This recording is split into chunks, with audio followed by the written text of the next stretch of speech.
आत्मीय भाइयों, आपको पुस्तक दुर्गति और सद्गति का कारण हम स्वयं, प्रवचन श्री राम शर्मा आचार्य, जन्म शताब्दी पुस्तक माला 61, आवाज हमारी है। कृपया सुनते हैं पिछले वीडियो के तारतम्य पृष्ठ 11 से। दरिद्रता पैसे की कमी का नाम नहीं है, वरन मनुष्य की आंतरिक कृपणता का नाम दरिद्रता है। रंगीन चश्मा पहन रखा है हमने और उसी से देखते हैं जिससे हर जगह वही रंग दिखाई पड़ता है। पोलिया के मरीज को हर चीज पीली दिखाई पड़ती है। ठीक इसी तरीके से विकृत दृष्टिकोण होने पर हमें हर जगह नरक दिखाई पड़ता है, द्वेष दिखाई पड़ता है, दुश्मन दिखाई पड़ते हैं, आशंकाएं और भय दिखाई पड़ते हैं। झाड़ी में से भूत और रस्सी में से सांप निकलने वाली बात आप सबने सुनी होगी। ये आशंकाएं केवल हमारे विकृत मस्तिष्क के चिन्ह हैं, जो अगर ठीक ना हुए तो दिक्कत पड़ेगी।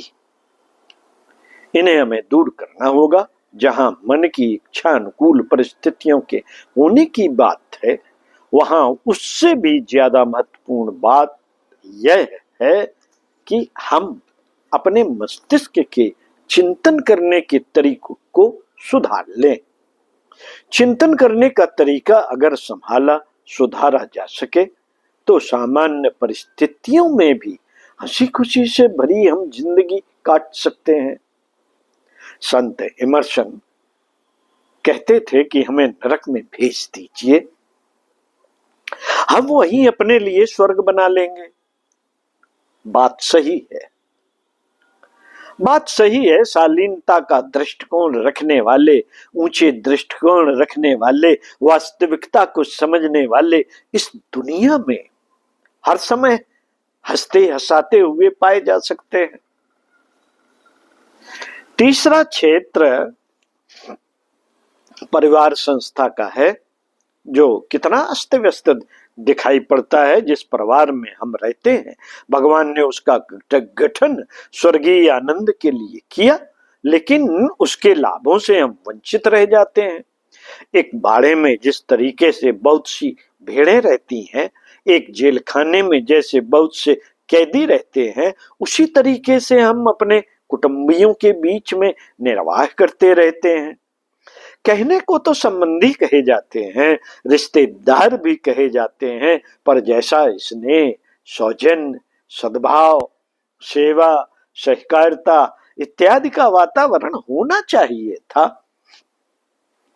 कुटुंबों में कहीं दिखाई नहीं पड़ता। इसका कारण यह है कि कुटुंबों को बनाने और उनकी देखभाल करने वाले यह भूल जाते हैं कि उनके पारिवारिक उत्तरदायित्व क्या है।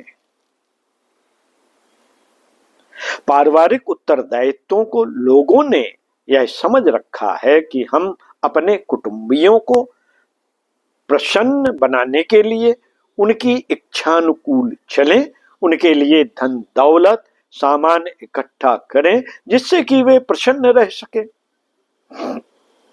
यह सब करने से कुछ लाभ नहीं होता, यह सब करने से कुछ लाभ नहीं होता, वरन इससे मनुष्यों की आदतें खराब होती चली जाती हैं। घर के वातावरण में विलासिता की, हरामखोरी की दुष्प्रवृत्तियां पैदा होती हैं और उसके दुष्परिणाम दुर्व्यसनों के रूप में और दूसरी बुराइयों के रूप में देखने को मिलते हैं। जरूरत इस बात की है कि हम अपने पारिवारिक उत्तरदायित्वों को समझें और उनको भावनात्मक तथा मानसिक संपदाएं दें। हम उनको श्रमशील बनने की आदत सिखाएं, स्वच्छता की, व्यवस्था की आदत सिखाएं, नियमितता का, समय का पालन करना सिखाएं, भाषण में मधुरता और शिष्टाचार का समावेश करना सिखाएं। ये बातें तभी सिखाई जा सकती हैं जब हम स्वयं अपने आप को उस ढांचे में ढाल लें। अपने आप को अच्छे ढांचे में ढाल करके हम अपने समीपवर्ती लोगों को अपेक्षाकृत अच्छा शिक्षण दे सकते हैं। परिवारों में अगर हम अपने आप को उदाहरण रूप में प्रस्तुत कर सके तो यही हमारे घर और कुटुंब नर रत्नों की खदान बन सकते हैं, खदान बन सकते हैं, और उनमें से एक बढ़िया हीरक, एक से एक बढ़िया आदमी निकल सकते हैं। भूत प्रेतों के रहने लायक खंडहर जिस तरीके से होते हैं, प्रायः हमारे परिवारों की स्थितियां वही हैं। न उनमें शांति है और न चैन।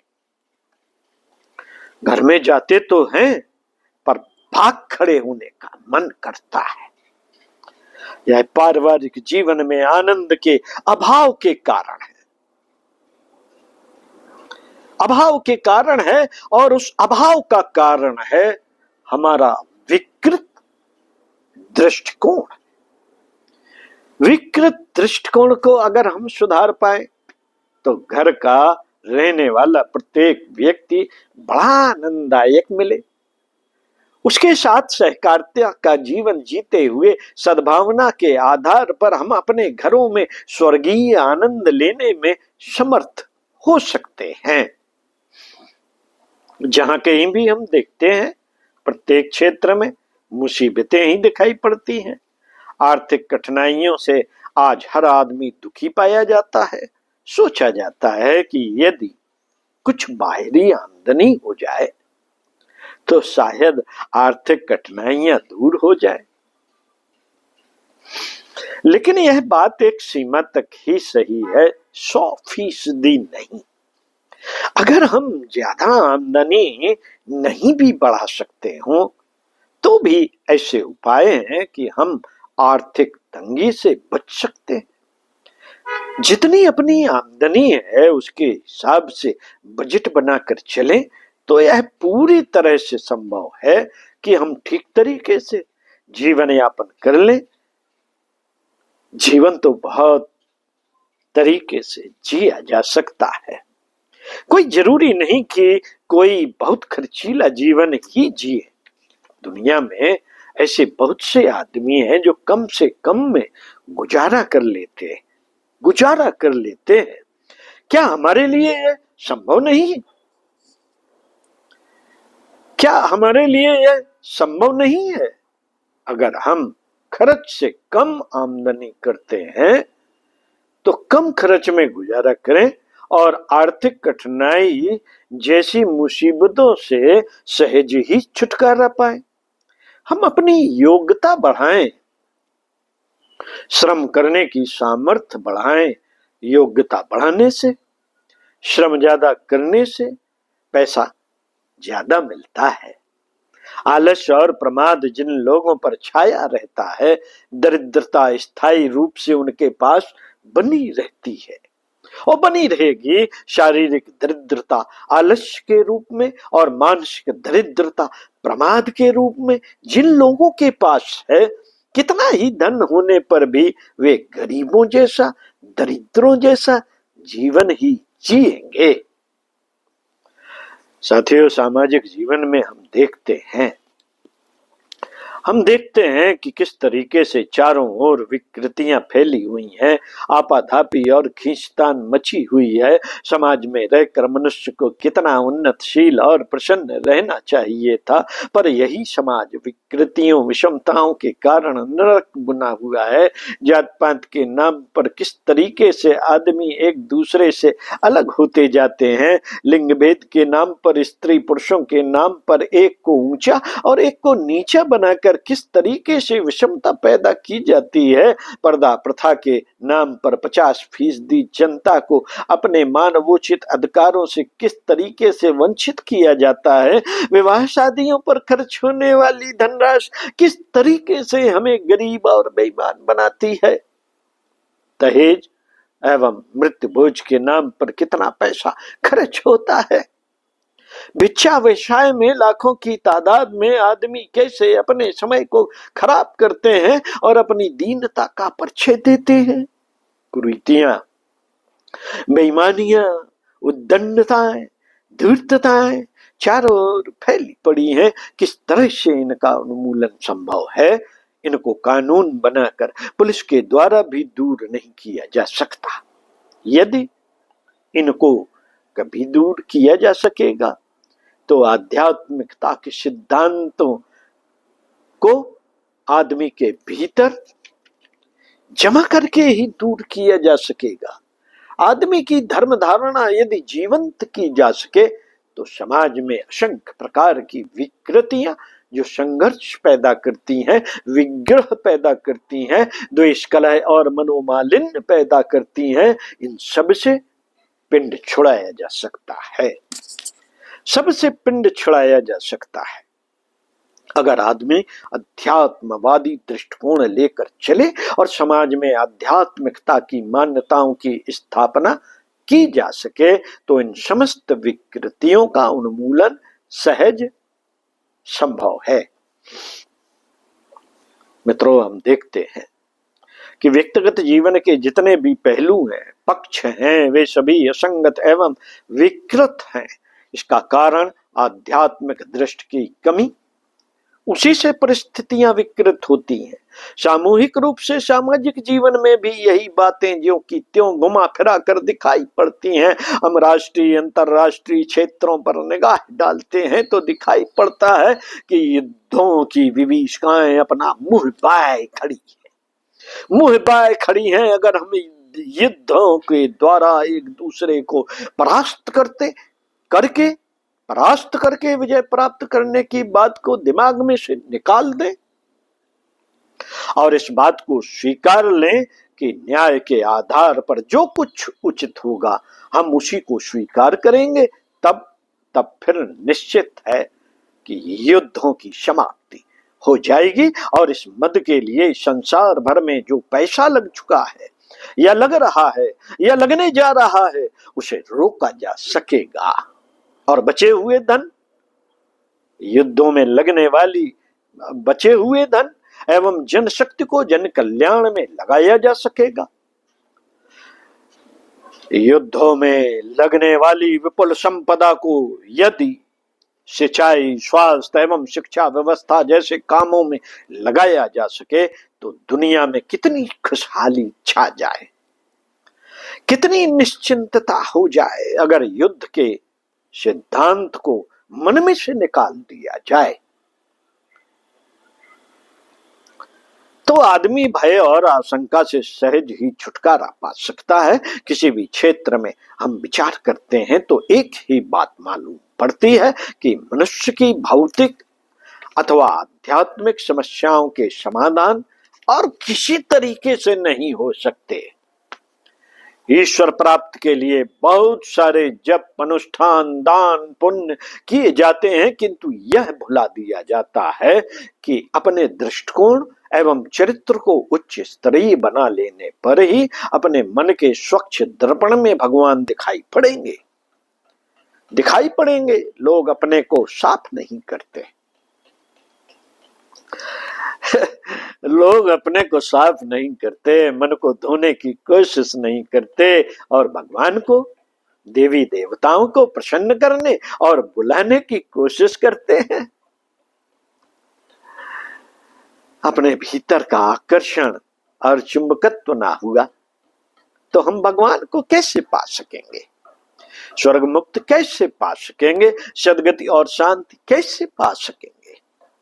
व्यक्तिगत जीवन की तरह ही हम यह देखते हैं कि इस दुनिया को सुंदर और समुन्नत बनाने के लिए क्या किया जाए।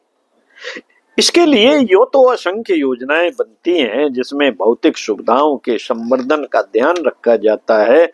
यदि इन अनेक योजनाओं को बनाने के साथ साथ इस बात का भी ध्यान रखा जा सके कि व्यक्ति, समाज और राष्ट्र की परंपराओं में समता के सिद्धांत, एकता के सिद्धांत, शुचिता के सिद्धांतों को समाविष्ट करे, तब फिर दुनिया में कोई कमी नहीं रह सकेगी। फिर जितने साधन आज हैं उसी से बड़े मजे में हम गुजारा कर सकेंगे।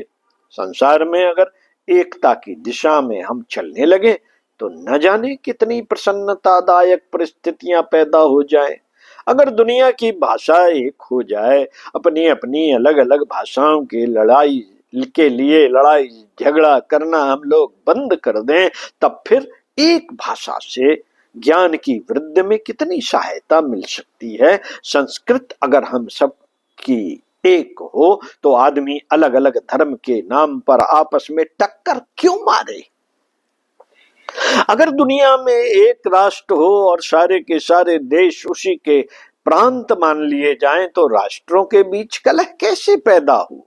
समता के सिद्धांत को यदि सभी मान लें तो जाति के नाम पर, लिंग के नाम पर, अर्थ विषमता के नाम पर जो चारों ओर हाहाकार मचा हुआ है उसका ठहरना कैसे संभव हो सकेगा। नरक हमारे भीतर है और स्वर्ग हमारे भीतर है, दानव हमारे भीतर है और देव हमारे भीतर है। देव को जगाया उभारा जा सके तो इसी धरती पर हम स्वर्ग के दर्शन कर सकते हैं। यही है वह अध्यात्म, यही है वह अध्यात्म जिसके द्वारा मनुष्य के सामने उपस्थित असंख्य समस्याओं का समाधान सन्निहित है।